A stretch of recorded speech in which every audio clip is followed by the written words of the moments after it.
Tonight on Connecticut's news station, Israel giving Palestinians periodic windows to escape the violence in Gaza. But some argue it's not nearly enough. We're hearing from local Palestinian Americans on the issue. Authorities tracked down $1 million taken by cyber criminals in New Haven. But police say $1 million's only a drop in the bucket. So how much was stolen and how? A report tonight. And a utility company's request to raise rates is seeing some major pushback. We'll show you how much your bill will change if approved and why the company says it's an appropriate hike. Now at 10, this is Fox 61, Connecticut's news station. We begin tonight on the war in Israel, where a new effort is underway to save Palestinian civilians. But some advocates here in Connecticut say it's not enough. Thanks for joining us here at 10. I'm Brent Harden. And I'm Sarah Sanchez. The White House says Israel has agreed to implement 4-hour daily humanitarian pauses in fighting in northern Gaza. Fox 61's DeAndrea Turner spoke with a local man with ties to the Gaza Strip about this pause. She joins us now with more. DeAndrea. Brent and Sarah, well, the man I spoke with today says while this is a small step in the right direction, it still isn't nearly enough to prevent civilian deaths. We've been told by the Israelis that there will be no military operations in these areas over the duration of the pause, and that this process is starting today. According to the White House, Israel is going to begin 4-hour daily pauses in its war against Hamas, so civilians can escape northern Gaza. The 4-hour pause is not really that significant. Yes, it's better than nothing. But the biggest problem in Gaza right now is people are out of food and they're out of water. Faisal Saleh and his family are from the West Bank. Saleh owns the Palestine Museum in Woodbridge, one of the only museums in the country dedicated to Palestinian art and culture. While officials say the 4-day humanitarian pauses are meant to allow people to move to south of Gaza to obtain food and medicine, Saleh joins many others who say more needs to be done. I think the United States, first of all, needs to go back to its principles. You know, what is this country based on? It's based on justice for all, based on democracy. And they need to really push Israel to understand what that means. The news comes at the time where Palestinian supporters here in Connecticut are calling for a ceasefire. While the 4-hour daily pauses are put in place, Israel says there will be no ceasefire until Hamas release all hostages. This 4-hour pause is insignificant given the scale of the problem currently and the human suffering. Say the timing will be announced 3 hours before the pause begins each day.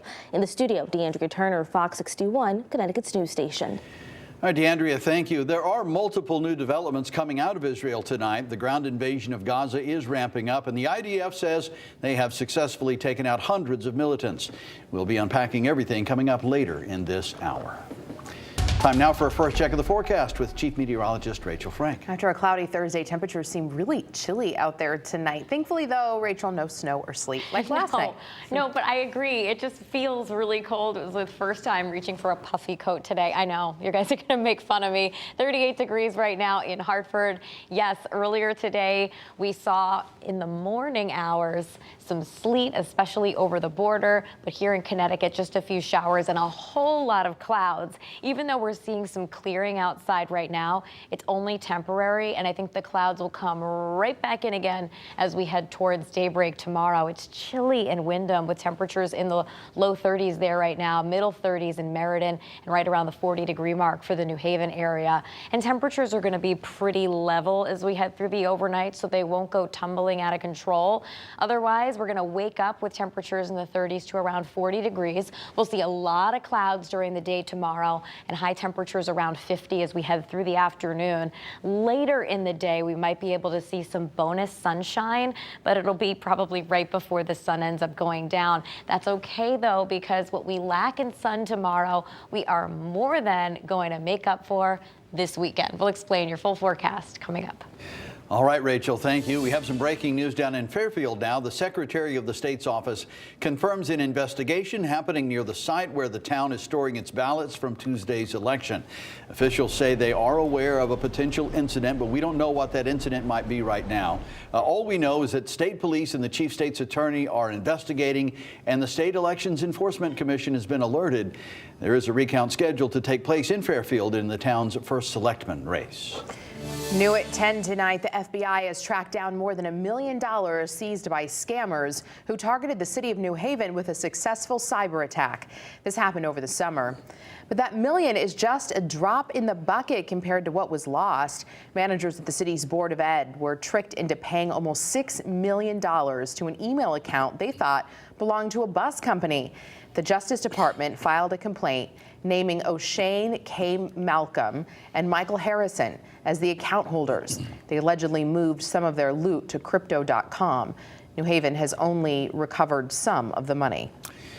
Also new tonight, New Haven police say an emotionally disturbed man was apprehended in front of Lincoln Bassett Elementary School moments after waving an illegal gun there. Police say the incident happened yesterday just before 10 a.m. They got a call reporting 34-year-old Aaron Williamson. He was allegedly on the ground naked there, but by the time police arrived, the gun had been knocked out of his hand. Police credit a school staff member named Anthony Fulton with de-escalating the situation. They say he knocked the gun out of Williamson's hand and got him to the ground. Thankfully, there were no injuries, and Williamson is now in custody on a $200,000 bond. A Meriden man's accused of trying to have a sexual relationship with someone he believed was a 15-year-old girl. Police say 44-year-old Christopher Smith had explicit online chats with an undercover officer who was acting as a minor. Smith planned to meet the girl yesterday, and when he showed up, he was arrested. He's being held on $500,000 bond.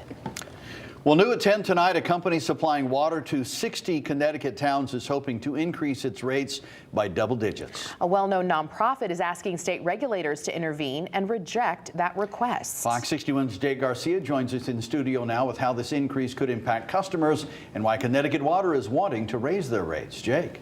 Well, Brent and Sarah, Connecticut Water is asking state regulators to raise utility rates by 18%, meaning some customers would have to pay a couple of $100s more per year for their water.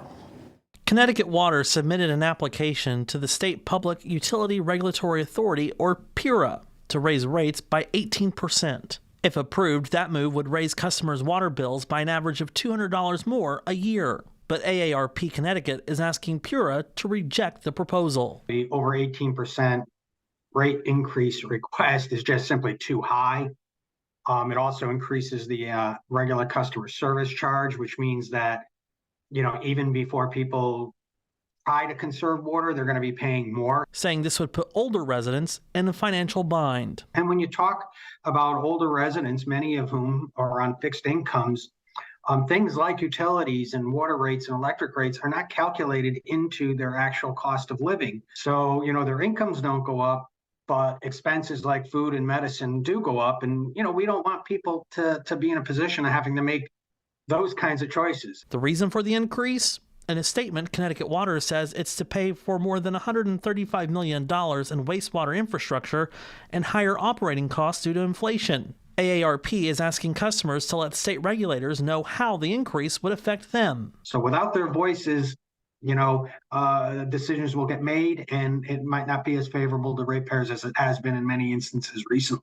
They don't have to talk technical. We want people to tell PURA, the impact this will have on their everyday lives. This comes at a time when PURA has been stricter when granting rate increases by utility companies after pressure from state lawmakers. AARP Connecticut says they'll continue to work with state lawmakers to ensure that there is policy around rate increases. There's more that we can do. We're going to work with legislators to continue to put pressure on utilities to not only keep a cap on rates, but, provide a better quality of service. Now, if the rate increase is approved, it would take effect on July 1st. Connecticut Water says the rate increase would also expand a program assisting low-income customers. In studio, Jake Garcia, Fox 61, Connecticut's news station.